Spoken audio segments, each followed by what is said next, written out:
రే బమ్మర్ది నీకోసం మంచి వేడి మీద ఉన్న అండీల్ని తీసుకొచ్చాను రే.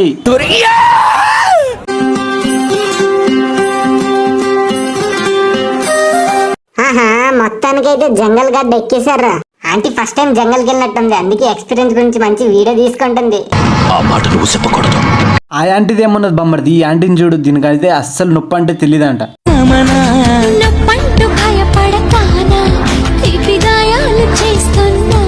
అందుకే చెప్పేది ఆ కొట్టేది ఏదో రక్తాలు వచ్చినట్టు కొడితే ఇంకో 3 నెలల వరకు నొప్పి ఉంటది అలానే. రే బమ్మర్ది ఆ సజ్జ మీద ఉండి వీడియో తీస్తుంది నువ్వైతే కాదు కదరా, ఎందుకంటే ఆంటీ అంటే ప్యాంట్ తడుపుకుంటావు కదా. ఇప్పుడు నీకు ఒక ఆంటీని చూపిస్తా చూడు. డ్రైవర్ వచ్చాడు, 1/2 అవర్ అయింది వచ్చి అన్ని మాట్లాడాను. ఓకే డ్రైవింగ్ కూడా బాగుంది. డ్రైవింగ్ బాగుందా? ఏ డ్రైవింగ్ బాగుంది? మా డ్రైవర్ గారు వచ్చారు శ్రీకాకుళం నుంచి, వచ్చి 1/2 అవర్ అయింది. ఈ లంచా కొడుకు ఎవరు కూర్చోబెడితే